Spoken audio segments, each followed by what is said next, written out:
Michel Auguste, Havre, March of 1863. Michel was a rich, young bon vivant who enjoyed the material life largely and exclusively.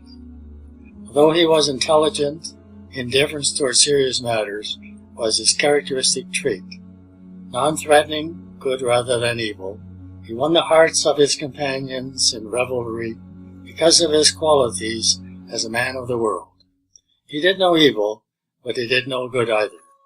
He died as a result of a fall from a carriage during a ride. He was awoke a few days after his death by a medium who had known him indirectly, and he gave the following series of communications. March 8, 1863. I have only just managed to separate from my body, and it is difficult for me to talk to you. The terrible fall that caused the death of my body put my spirit in a great state of confusion. I am anxious as to what will become of me, and such uncertainty is cruel. The dreadful suffering my body experienced is nothing compared to this confusion I find myself in. Pray that God will forgive me. Oh, what pain! Oh, have mercy, my God, what pain! Goodbye. March the 18th.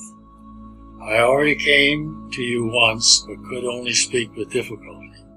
I am still in great pain right now, as I am communicating with you. You are the only medium whom I can ask for prayers that God's goodness may draw me out of this confusion. How can I still be suffering when my body doesn't exist anymore?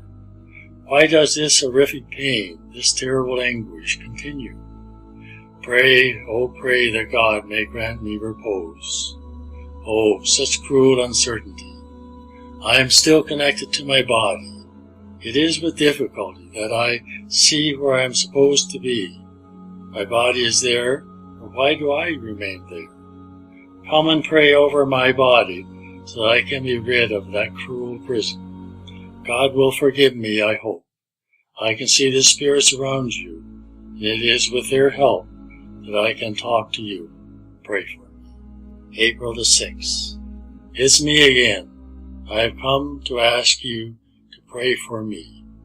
You absolutely have to go to where my body is lying, so that you may beg the Omnipotent to ease my suffering. I'm suffering. Oh, how I'm suffering.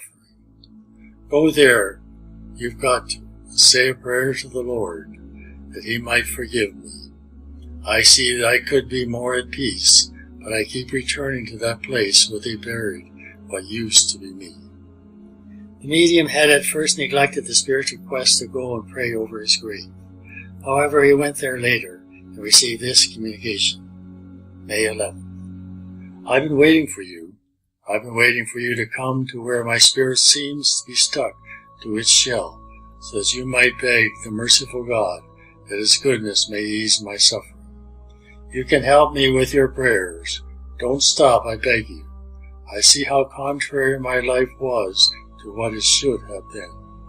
I see the wrongs I committed. I was a useless being while in the world. I didn't make any good use of my faculties. My wealth only served to satisfy my passions, my taste for luxury, and my vanity. I only thought about the pleasures of the body and not those of the soul. Will God's mercy ever descend upon me, a poor spirit who is still suffering for his earthly wrongs? Pray for Him to forgive me and free me from the pain that still afflicts me. Thank you for having come here to pray for me. June 8th. I can speak, and I am thankful to God for allowing it. I have seen my wrongs and hope that God will forgive me.